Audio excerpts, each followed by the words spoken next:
What's happening, brand nerds?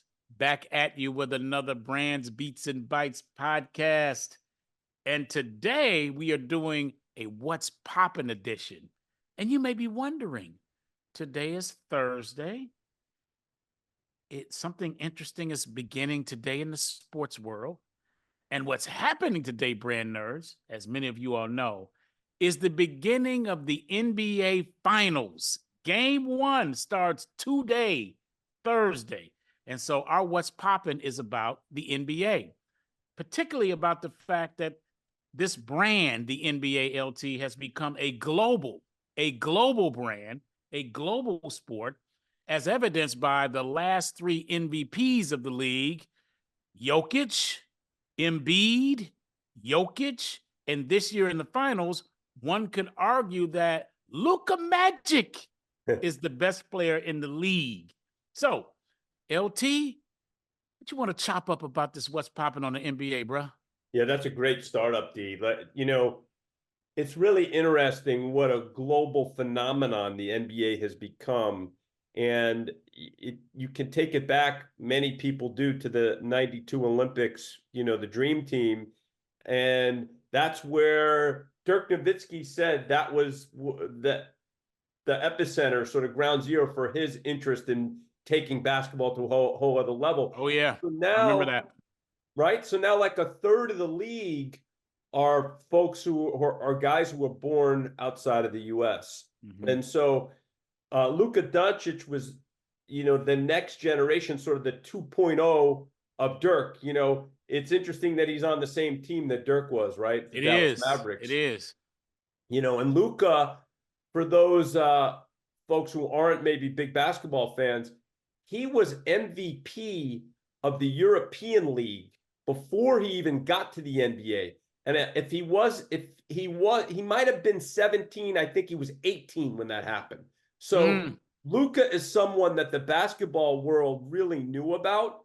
And, unfortunately for the Sacramento Kings, they didn't heed that. And they let him go when he could have been drafted by them. And Dallas, the Mavericks, bear the graces of that because Luka's now with them. What I find interesting, D, is that Luka's 25.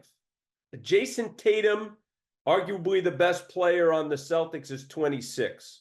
Jaylen Brown, who's, again, 1B maybe, he's sort of the Scottie Pippen, sort of the Robin to Jason for the Celtics. He's 27, all right? Yeah. So at least one of these 3 guys is going to climb to the top of the mountain.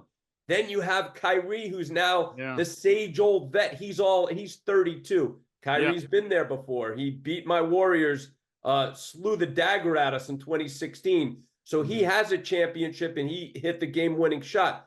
But someone's going to come victorious out of this, meaning at least one, maybe 2 of those 3 guys being Tatum, Brown, and Dončić.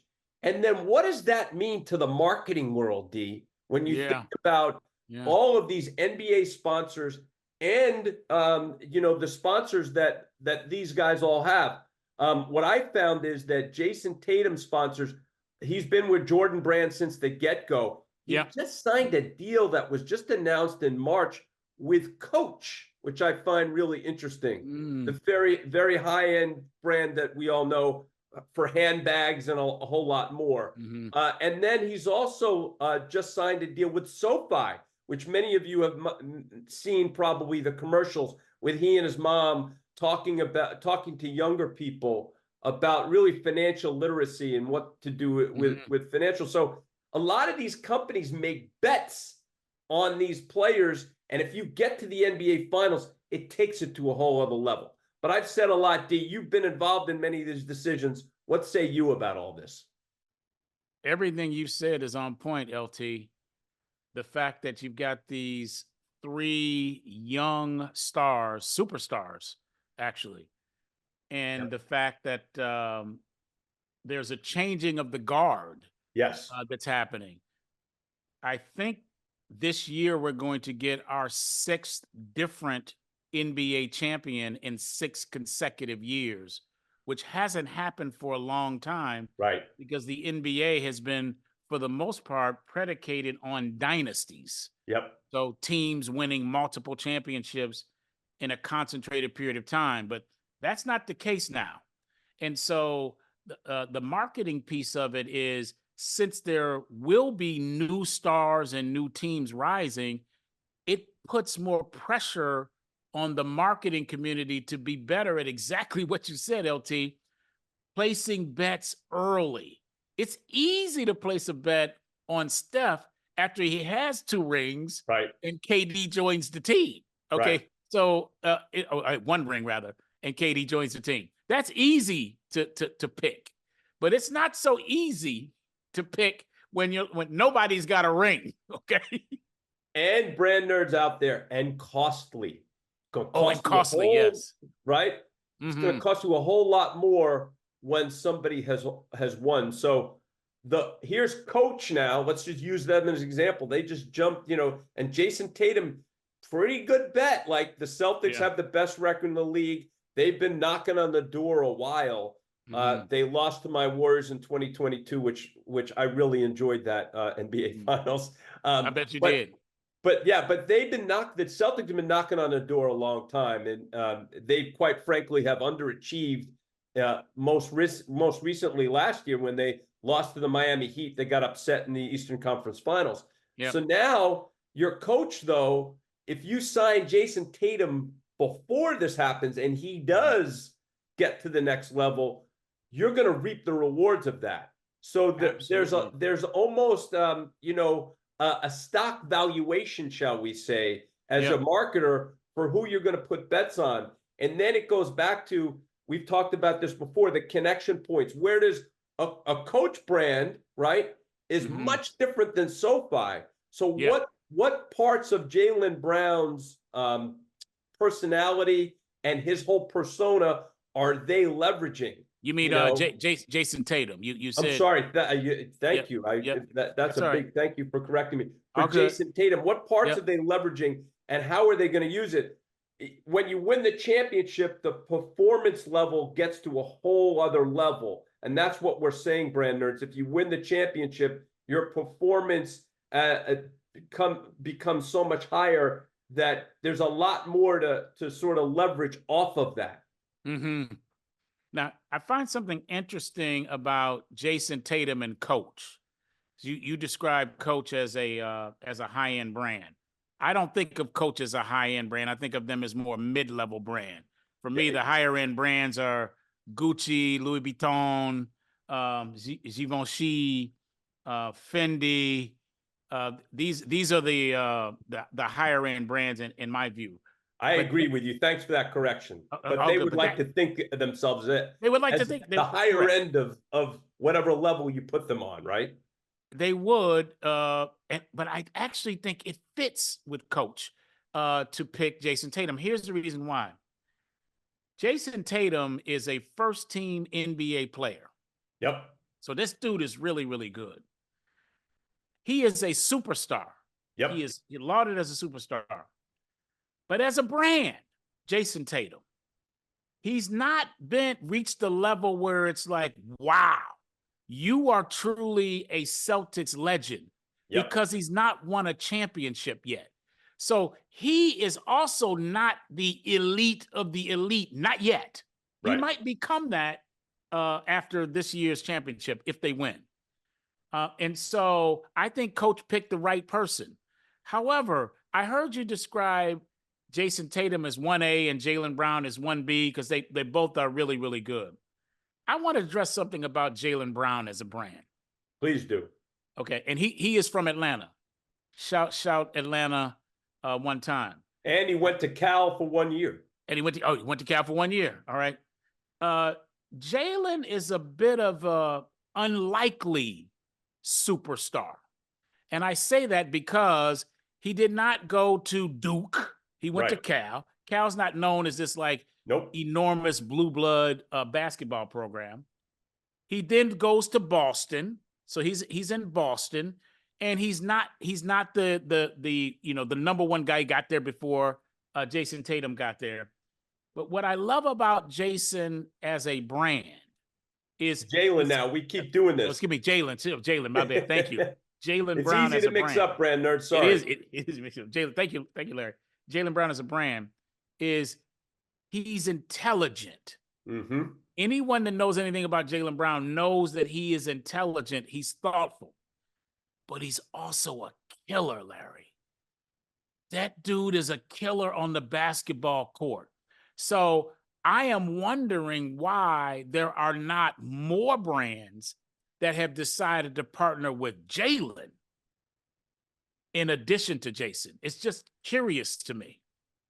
You know, you've stumbled on something really interesting. Again, I'm going to use the framework we talked about a little bit before. I-leaps, 7 connection points, IQ, looks, effort, attitude, performance, personal bond, which they could be from my hometown, or there's something that you as a consumer like that they like, and style, right? And so you're onto something big with Jalen Brown. And what's going to happen is, Brand Nerds, for all we know, this is what's really cool about the NBA Finals. As great as Jason Tatum is, Jalen Brown might eclipse him in the finals. We don't know. Could happen. He's MVP of the Eastern Conference semifinal. That's finals. right. He's the MVP. Yes, that's right. That's exactly right. He was the MVP of the Eastern Conference conference finals. So what's interesting about that, D, I was looking up. It's funny. I was looking up his endorsements, and I found Beats by Dre. I found Pepsi, but they seem old. They don't seem like, I'm not seeing something that's of recent vintage. And Brand Nerds, for all we know, Jalen Brown's made a whole lot of money. He's just signed extension, and he is a really intelligent guy. Talks about that a lot, and is an activist person. He was very much involved in Black Lives Matters. He marched. So for all we know, Jalen Brown could say, you know what? I don't want corporate restrictions. That's not about who I am. But guess what, Brand Nerds? That means he's even more genuine to who he is. I find him, and again, this is not shots at Jason Tatum for having these other deals. I think he's very genuine too. But Jalen Brown is really genuine. And I think he's only going to do something that really fits who he is, and is, like we often say, what his brand is about, right? And he's not going to compromise that. Larry, let's give a CMO a gift now, because what you've talked about with iLeaps is the elements that consumers, the connection points that consumers have with athletes. That's right. Or as Barkley would say, athletes, athletes. So you've identified those, and you've outlined that for the Brand Nerds, and you've talked about how Jalen is authentic.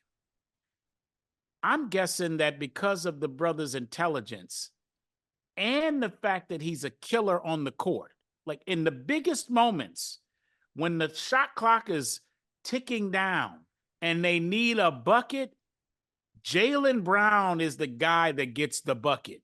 I don't care about the first 46 minutes of the game. I care about the last 2 minutes of the game. And this guy, he shows up in those critical moments, the last 5 minutes in NBA time. By the way, go ahead. Your proof point is Game 1, Indiana Pacers down by 3, and he hit that shot in the corner. Yes, taking it to overtime, which was a ridiculously great shot, and the Celtics ended up winning. So that's the most recent proof point. Thank you. And by the way, Jason Tatum did his thing in overtime. Yes, right. Yep, he did his thing. They don't get to overtime without Jalen. They do not get to. That's right. So I'm not putting one against the other. I'm just recognizing different roles. But because thanks for adding that, Larry. Jalen is this thoughtful killer. It represents an even more genuine opportunity for a brand that finds a connection point. And I'm telling you, Larry, I've got the brand right now. And if someone knows the CMO, or the CMO is listening, I'm going to say, sign this dude right away. Like yesterday, you don't have to pay us over here in Brand Beats and Bytes Land any money, but I do want you to appear on the show. That's right. Larry and I do, if you go sign him. And the brand is Modelo. Oh, because yeah. it's the mark of a fighter. Yes. And that is what Jaylen Brown is. He's a fighter. He's an intellectual fighter, and it's hard to find those. And I think Modelo has a deal with the NBA, I think. I'm not sure about that. So Brand Nerds, we have to check that out. But I would be, if I were the Modelo CMO, I would be signing Jaylen yesterday to a deal. Whether they win the championship or not, I'm signing that dude. Yeah. Well, what's interesting too is we've not talked about Modelo. We've talked about Corona a lot. Brand Nerds, something to know with that iLeaps construct. Brands are also, we as consumers connect with brands on the same construct. And we've done a lot of work with consumers over the years, and they love effort. Effort is one of the 7. Mm-hmm. They love effort. So if you say you're a fighter brand, you're tapping into something visceral. That says to consumers that this brand is, fighting for things and really putting the effort in all construct of the brand. And so when you then meld, as DC just did wonderfully, Jaylen Brown to get where he's at. By the way, a lot of people said when he first came into the league, he's a really good athlete. He's not such a great basketball player. That was the knock on him when he first came into the league. No one says that anymore. No, because his skill level is incredibly high. And guess what, Brand Nerds? That all comes from putting in the effort when we ain't looking. When he's putting in the effort in the gym over the summer and putting in the sweat and the effort. So D, I think you just put forth an incredible, gift to the folks in Modelo. I'm also going to offer, I'm not going to offer a brand, but I'm going to offer a category. I think that there's a software opportunity to really delve into the intellectual side of Jaylen, right? Mm-hmm. That really leverages that smarts and the authenticity of that. So that's another one, Brand Nerds. You folks down in Silicon Valley, one of the brands that can really leverage that part of Jaylen Brown, you got to come on the show too, because we think that would be a great opportunity as well. All right. Since we're talking about people, Larry, I want to go into another person that you've already mentioned who will be playing in this NBA Finals. And I want to draw one of the principles that we talk about in our business, the difference between a great product and a good brand or bad brand, or a great brand and a good product or poor product. We just say great brand, good product, or good product and or good brand and great product. And we always pick great brand. If we're picking between the two, we're going to pick the great brand that has a good product rather than a great product with a good brand. Kyrie Irving. Yep. Kyrie, his product is his basketball prowess. Yep. He is routinely described as potentially the most skilled player to have ever touched a basketball. This dude's handles are ridiculous, Larry. Yep. As a former New York City point guard yourself, you know this. The way that he his finish packages at the rim are unlike anyone that I have ever seen in basketball history. Like, this guy is special. No one has ever said, that Kyrie, his game has kind of fallen off a bit. He showed up to camp out of shape. No one has said that about Kyrie Irving. So his product has been great. But the brand, brother, the brand of Kyrie Irving has been, it's left something to be desired. And I'm frankly proud of him just this year, as a brand, because he seems to have become more self-aware. Yes. And of himself. And I think that what's happened with Kyrie is that he's never really been that concerned about Kyrie the brand, but he's been very concerned about Kyrie the man. And as I'm seeing Kyrie the man leading his team, leading his family, I am seeing the evolution of Kyrie, the brand, as well. What say you? Yeah, I have to agree. And full disclosure, I've not ever been a fan, and it goes back to him being a Dookie. I admit that with my North Yep. Carolina roots, so I was prone to not like him. But you know, let's just say he's matured a whole lot. And I think he chafed when he was the number 2 guy to LeBron, right? And Okay. I think he then said, and then he went to the Celtics, and that's something to really watch because he's not going to be well received in Boston because he went to the Celtics after Cleveland, and he was going to be their number 1 guy, and he played with Jason Tatum and Jaylen Brown, and he was going to be the number 1 guy. And it went off the rails in a big way, right? It did, big way. And he promised he was going to re-sign there, and he didn't. And a lot of it. And then he stepped on the clover. That's right, the logo. Yeah, the logo. Yeah. He stepped on the logo when he returned, not on the team. Yeah. Yes. So that's going to be fun to watch. But I think he's matured a whole lot. I think, it feels like he's fully embraced being the number 2 guy to Luka because he's the number 2 guy. It's Luka's team. Yep, it is. Yep. And he knows that. And so he's fully embraced that. And let's face it, if he doesn't fully embrace it, if he chafes at it all, there's no way they're in the NBA Finals. No way. No. Yeah. So what he became, let's be honest, D, with all the things, the anti-Semitic stuff that happened in Brooklyn after Boston. Yeah. He was, from a brand standpoint, and he was a darling when he first came up. The Uncle Drew stuff was really cool. Uncle Drew had a movie. He had a Pepsi deal. He had his own shoe at Nike, and all that went away. And he has now had the chance, and that's what we're both saying. He's reinventing himself. And if he does flourish and the Mavericks win, and maybe he's the MVP, right? Then all of a sudden we love that, we've told the story before, Brand Nerds, about the going up and down the mountaintop in the United States that Branford Marsalis shared way back in the day. Kyrie's been down. The world would love to bring him back up as he's become this matured guy. And he can then, all of a sudden, when he was radioactive to brands, now he can be fully embraced in a way that we couldn't have foreseen even last year. I thought last year the product was not working with Luka Dončić's product, which was a game. I didn't think 2 ball dominant guards could work. But credit to Kyrie. Yeah, credit to Kyrie. And then I'll say this finally about Kyrie. We're now in a world where social media is prevalent and has been the case for a long time.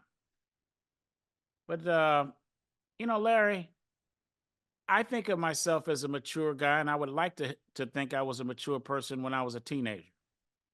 But if I were 17 years old and I had the biggest basketball schools in the country recruiting me, if I went to one of the best basketball programs in the history of college basketball, coached by arguably the best college basketball coach, arguably, because there's some dude out of UCLA his people might have something to say about that. So I'm not going to say the best, but arguably the best. I'm coached by that person. And I'm drafted number 1 in the league. It might take me a little while to find myself, like really find myself, rather than be defined by what others think of me. And I give Kyrie his due because the brother has found himself. You know what? I never thought I would give him his due, but I do too. I give him a whole lot of credit. He deserves it. He's earned it. And you can even see in the way he does interviews now. In the post game, it always felt like he was doing you a favor when he was interviewed. And now he's just really comfortable in his own skin. And he feels like, I don't know, he just feels comfortable and he comes off that way. And that's where this brand reinvention, even if they lose, I think there's some folks who should jump onto his brand, because I think it says a lot in how people and brands mature, and this is the right way to do it. Can we segue to Luka too, D, before we close? Let's talk some Luka magic. Yes. So I'm going to give my bias. So I've never been a Luka fan. To my eye leaps, the dude isn't in good shape. I still don't think he's in great shape. I don't think he is either. Yeah. Right. He's pudgy. I look at basketball like, when I see guys, I root for people who will also, I think, somebody I would want to play with. I'd never want to play with him because he dribbles the ball. He's James Harden and him were the two people I'd never want to play with, because they dribble the ball and hold the ball a lot. And so if you're a teammate of theirs, it's their sun and your little Mercury planets. There's no Jupiters, right? To use that metaphor. But again, you got to give him his due, because he's such a great offensive player. And notice what I say, he's a great offensive player. He really is unstoppable. He's a great passer. He's really wonderful at scoring the ball and dishing it too.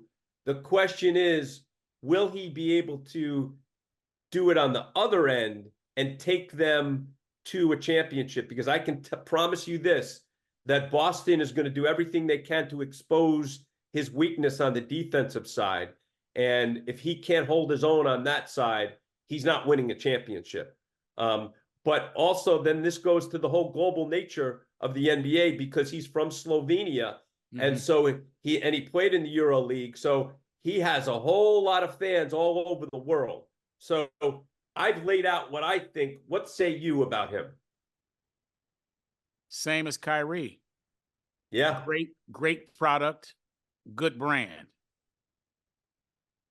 I don't need to repeat what you said about his game offensively.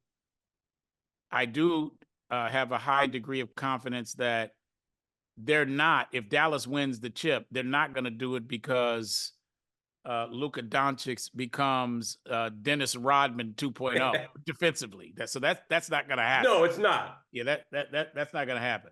So I'm not expecting him to elevate significantly his defensive game, even in his finals. I don't expect him to become Olay, where he's just getting out of the way. That's the point. He can't be somebody that they target at the end of the game and just fully exposed. That's what I'm talking about. He's not going to be Dennis Rodman, but he can't be Olay.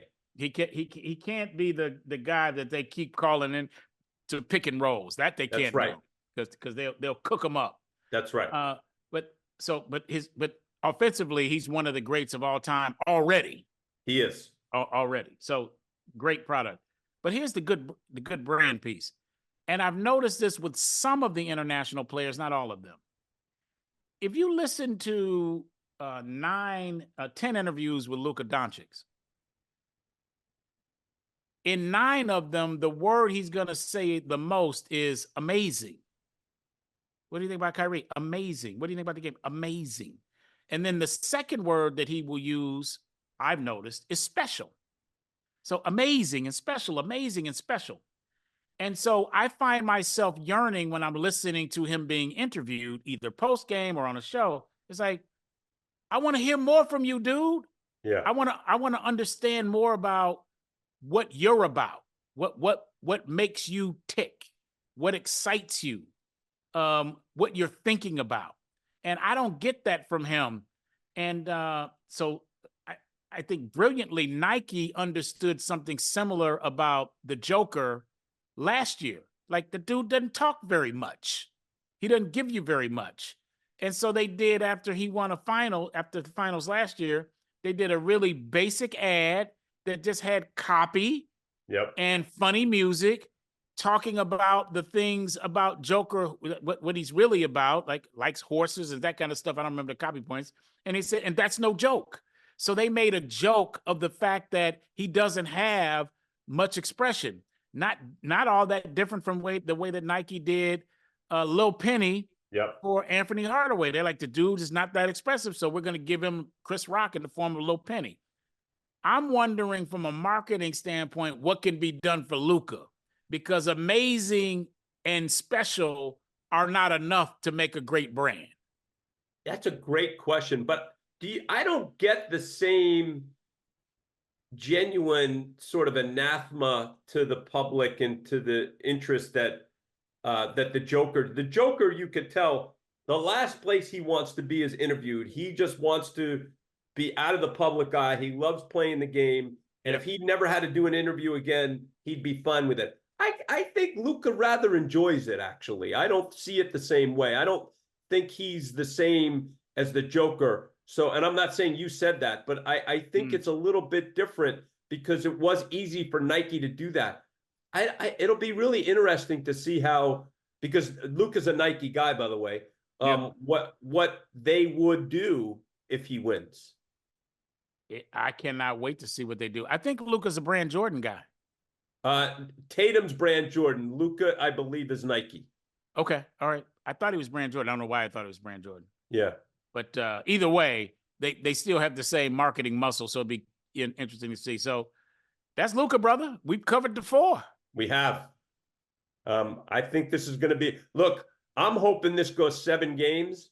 I'm sure the NBA is hoping that too. You've got 2 big markets.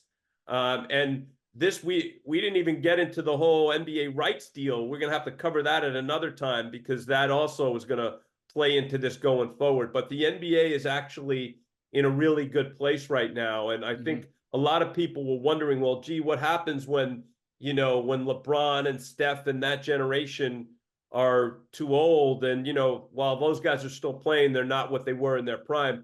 There's a lot of great players, and you're seeing it really featured in the finals this year. So we're really looking forward to watching. And as you know, Brand Nerds, we love then how it manifests itself in a marketing standpoint too. So it'll be really interesting. Yeah, LT, I was prepared for this What's Poppin' to talk about the NBA rights deals, but this became more of a players conversation. And Brand Nerds, you all know, we never know. Larry and I don't know what we're going to talk about. We just kind of show up to these things and just let it rip. So we should do an NBA rights deal, What's Poppin', during the course of the finals. We should definitely do that. That's a good idea. Yeah, and maybe even at another time, because, there's all the rumors that it's what's going to happen as it relates to ESPN coming back, Amazon coming in, and NBC, Round Ball Rock coming back. But that still is all in the rumor stage. So when that gets solidified, I think that'll be really interesting, and how that all affects inside the NBA, the best studio show of all time. So that's fodder for another show, Brand Nerds. We're giving you something that we're going to cover in the future. So I think that's a good way to end it, D. What do you think? Yeah, brother. All right, Brand Nerds. Thanks for listening to Brands, Beats, and Bytes. The executive producers were Jeff Shirley, Daryl D.C. Cobbin, Larry Taman, Haley Cobbin, Jay Tate, and Tom Bioro. The Pod Father. That is he. And if you do like this podcast, please subscribe and share. And for those on Apple Podcasts, if you are so inclined, we love those excellent reviews that we've seen a lot of. We hope you enjoyed this podcast, and we look forward to next time, where we will have more insightful and enlightening talk about marketing.